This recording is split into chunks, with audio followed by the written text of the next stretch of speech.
नमस्कार बंधुरा 10टा सरकारी इनभेस्टमेंट स्कीम जा प्रत्येक भारतीयर जाना उचित। आपनी चाकुरीजीवी हन किंबा अवसरप्राप्त, छात्र हन किंबा गृहिणी, এই স্কিমগুলোর কথা জানলে আপনার অর্থনৈতিক পরিকল্পনা আরও শক্তিশালী হবে। এই স্কিমগুলো শুধু নিরাপদই নয়, ভবিষ্যতে ভালো রিটার্নও দিতে পারে। তো আসুন এক এক করে এই 10টা স্কিমের সম্বন্ধে সংক্ষেপে জেনে নিই। প্রথম যে স্কিম সেটার নাম হলো পাবলিক প্রভিডেন্ট ফান্ড বা সংক্ষেপে পিপিএফ। যে কোনো ভারতীয়ই এই স্কিমেতে ইনভেস্ট করতে পারে।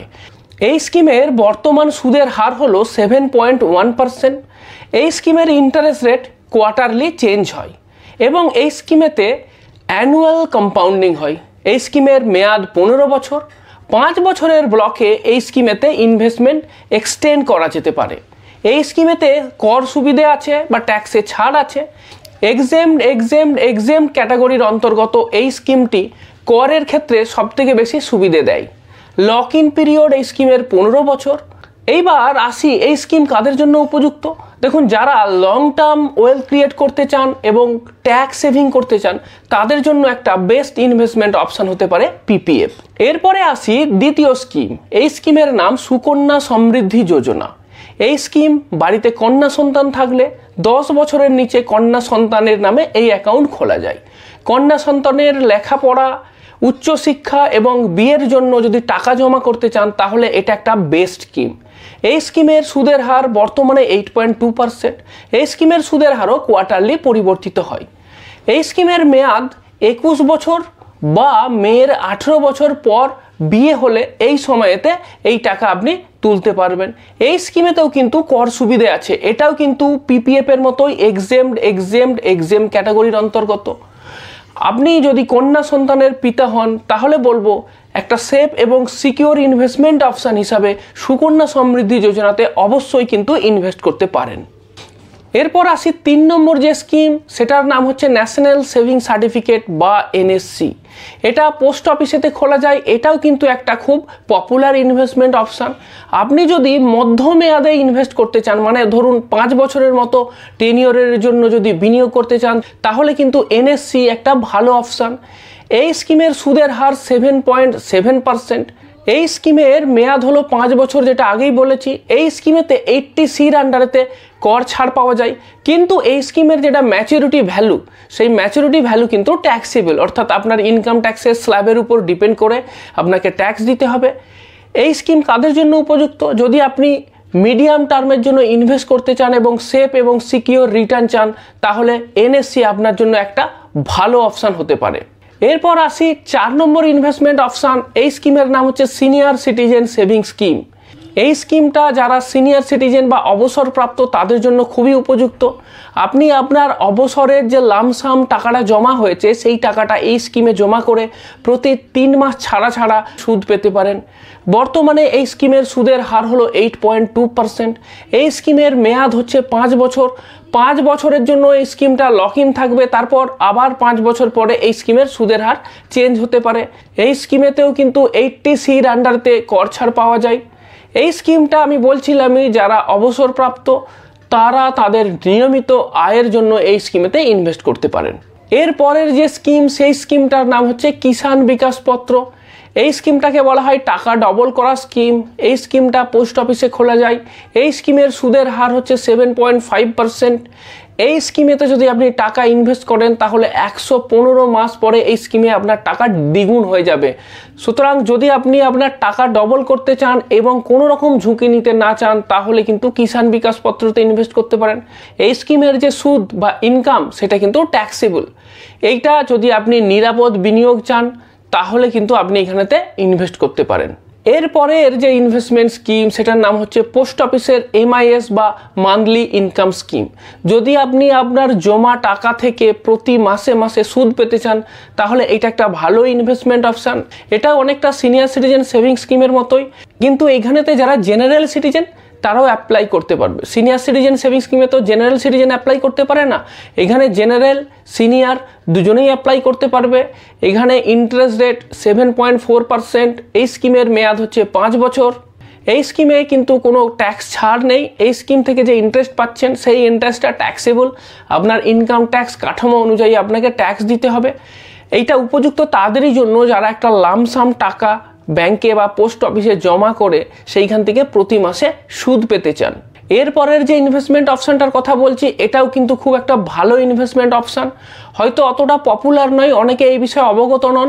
এই স্কিমটার নাম হচ্ছে RBI floating rate saving bond. এটা একটা RBI এর ইস্যু করা বন্ড। এই বন্ডটার ইন্টারেস্ট রেট সবসময় NSE-র যা ইন্টারেস্ট হবে তার থেকে 0.35% বেশি হবে। 6 মাস ছাড়া ছাড়া এই স্কিমের সুদের হার পরিবর্তিত হয়, মানে আপডেটেড হয়, চেঞ্জ নাও হতে পারে। বর্তমানে এই স্কিমের সুদের হার হলো 8.05%। আমি এই স্কিম সম্বন্ধে রিসেন্টলি একটা বিস্তারিত ভিডিও বানিয়েছি, আপনি এটা দেখে নিতে পারেন। এরপর আসে এই স্কিমের মেয়াদ। এই স্কিম 7 বছরের হয়, মানে 7 বছর আপনি টাকাটা জমা করছেন এবং বছরে 2 বার সুদের টাকাটা পেয়ে যাবেন, এবং ম্যাচুরিটি শেষে আপনি যে আসল টাকাটা জমা করেছিলেন সেই আসল টাকাটাও ফেরত পেয়ে যাবেন। এই থেকে যে ইন্টারেস্ট পাওয়া যাচ্ছে সেই ইন্টারেস্টটা ট্যাক্সেবল। এবার এই স্কিমটা তাদের জন্যই উপযুক্ত যারা একটা লামসাম টাকা জমা করে সেইখান থেকে নিয়মিত সুদ পেতে চান, তাদের জন্য এই স্কিমটা ভালো। এরপরের যে স্কিমটার কথা বলবো সেই স্কিমটা বিশেষ করে যারা চাকুরিজীবী এবং ভবিষ্যতে পেনশন পেতে চান তাদের জন্য উপযুক্ত।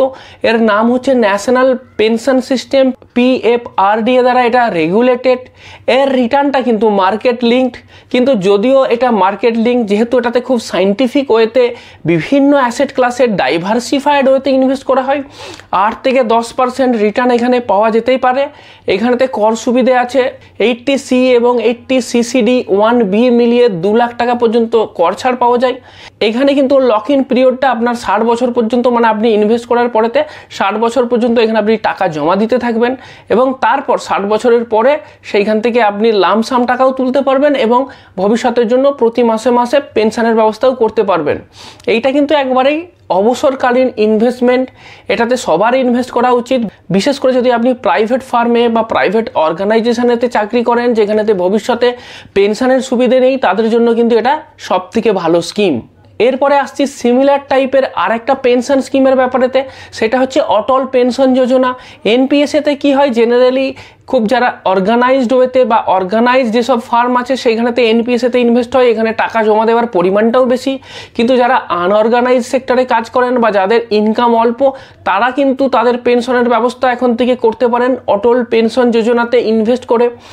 এইখানেতে আপনি 18 থেকে 40 বছর বয়সের মধ্যে এখানেতে টাকা জমা করতে পারেন। আপনি ভবিষ্যতে 1000 থেকে 5000 এই রেঞ্জের মধ্যে পেনশন পেতে পারেন।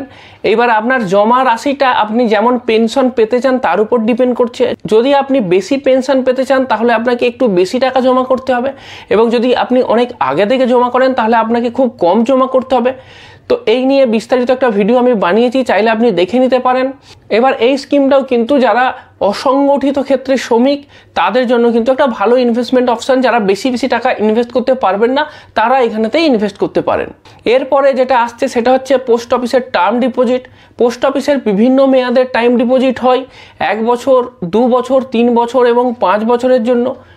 1 বছরের জন্য আপনার 6.9%, 2 বছরের জন্য 7%, 3 বছরের জন্য 7.1% এবং 5 বছরের জন্য 7.5% সুদ দেয়। সুতরাং এটা খুব ভালো ইনভেস্টমেন্ট অপশান। আপনি যদি আপনার টাকা জমা করে সেই টাকাটা বাড়াতে চান তাহলে পোস্ট অফিসের এই বিনিয়োগের অপশানটাতে কিন্তু আপনি ইনভেস্ট করতে পারেন। পরিশেষে বলি যে এই সমস্ত যেসব সরকারি স্কিমগুলোর কথা বললাম সেগুলো কিন্তু সকলেই নিরাপদ এবং ঝুঁকিহীন, কিন্তু যখনই ইনভেস্ট করবেন তখন দেখে নেবেন আপনার বিনিয়োগের লক্ষ্যটা কি। সেই লক্ষ্যের উপর ভিত্তি করে কিন্তু আপনাকে ইনভেস্টমেন্ট এই যেসব অপশান আছে সেইগুলো নির্ধারণ করতে হবে। যেহেতু এগুলো খুবই ঝুঁকিহীন ইনভেস্টমেন্ট অপশান, সেই কারণের জন্য এখান থেকে রিটার্ন হয়তো অনেকটা বেশি পাওয়া যাবে না, কিন্তু তবুও ইনফ্লেশনের থেকে বেশি রিটার্ন এখানে পাওয়া যাবে। লং টার্ম ওয়েলথ ক্রিয়েট করার জন্য অনেকগুলো ইনভেস্টমেন্ট অপশান আছে, সেইগুলোতে ইনভেস্ট করবেন। শর্ট টার্মের জন্য ইনভেস্টমেন্ট অপশান আছে, সেইগুলোতেও করতে পারেন। এছাড়াও যদি আপনি চান একটু বেশি রিস্ক নিয়ে বিভিন্ন ধরনের মিউচুয়াল ফান্ড বা অন্যান্য যেসব ইনভেস্টমেন্ট অপশান আছে সেগুলোতেও ইনভেস্ট করতে পারেন। মিউচুয়াল ফান্ড নিয়ে আমি বিভিন্ন ভিডিও বানিয়েছি, সেইগুলো দেখে নিতে পারেন। ইভেন যদি আপনি জানতে চান যে সেরা মিউচুয়াল ফান্ড আপনি কিভাবে ডিসাইড করবেন, তাহলে আপনি আমার এই বাঁ দিকের ভিডিওটাতে ক্লিক করুন।